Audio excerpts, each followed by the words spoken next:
কেমন আছেন বন্ধুরা? আজকের আমি বানাবো ডিমের স্ন্যাক্স। এটা বানানো খুবই সহজ, এটা সবাই বানাতে পারবে আর খেতেও খুবই ভালো হয়। প্রথম থেকে শেষ পর্যন্ত ভিডিওটা দেখুন, খুব ভালো লাগবে। ডিমের স্ন্যাক্স বানাবার জন্য আমি এখানে বেশ অনেকটা পেঁয়াজ নিয়ে নিয়েছি। এই পেঁয়াজের মধ্যে আমি একটু নুন দিয়ে দেব। নুনটা দিয়ে পেঁয়াজটাকে ভালো করে মাখিয়ে নেব, তাহলে পেঁয়াজটা অনেকটা নরম হয়ে যাবে আর পেঁয়াজ দিয়ে অনেকটা জলও বার হয়ে যাবে। এরপর এই সিদ্ধ ডিমগুলো মাঝখান থেকে কেটে নেব। এক একটা ডিম 4 টুকরো করে নেব।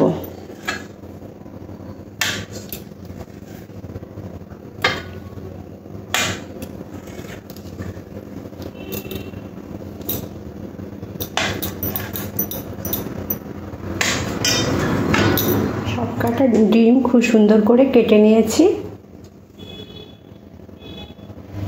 দেখুন পেঁয়াজটা কতটা নরম হয়ে গেছে আর পেঁয়াজ দিয়ে অল্প অল্প জলও বার হয়ে গেছে। এরপরে পেঁয়াজের মধ্যে দিয়ে দেবো ধনে পাতা। বেশ অনেকটাই ধনে পাতা দিলাম, এতে করে খেতে বেশ ভালো লাগবে। তারপরে দেবো লঙ্কা কুচি, অল্প করে দিয়ে দেবো হলুদ গুঁড়ো।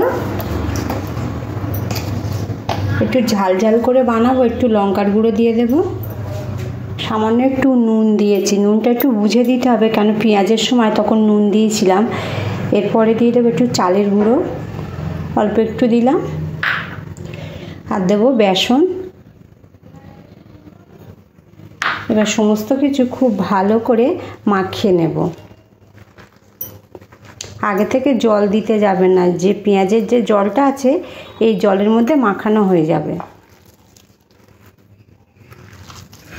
পেঁয়াজটা খুব ভালো করে দেখুন মাখানো হয়ে গেছে, জল দিতে আর লাগেনি।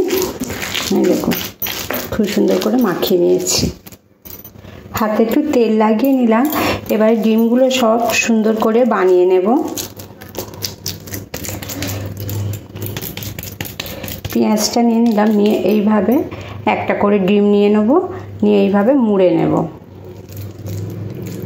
আপনারা পুরো ভিডিওটা দেখুন, আপনারাও খুব সহজভাবে এইভাবে বাড়িতে বানিয়ে নিতে পারবেন।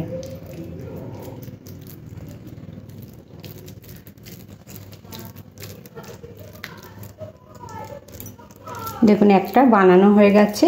এইভাবে সবগুলো আমি বানিয়ে নেব। দেখুন বন্ধুরা, সবগুলো আমি খুব সুন্দর করে বানিয়ে নিয়েছি। আর এখানে গরম তেলও বসিয়ে দিয়েছি আগে থেকে, তেলটাও খুব ভালো গরম হয়ে গেছে। এরপরে তেলের মধ্যে একটা একটা করে দিয়ে একদম মুচমুচে লাল লাল করে ভেজে নেবো। আর গ্যাসটা মিডিয়াম টু লোতে রাখবো।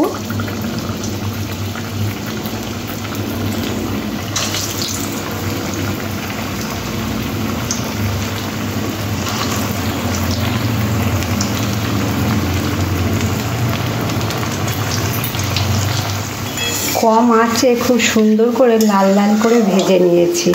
সন্ধেবেলা যদি মুখরোচক কিছু খেতে মন চায়, এই রেসিপিটা বানিয়ে দেখতে পারেন। এটা বানানো খুবই সহজ আর খেতে দারুণ হয়। এটা ছোটো থেকে বড় সবার খুব পছন্দ হবে। দেখুন একটা একটা করে উঠিয়ে নেবো। দেখুন এরকম একদম লাল লাল করে ভেজে নিতে হবে। আর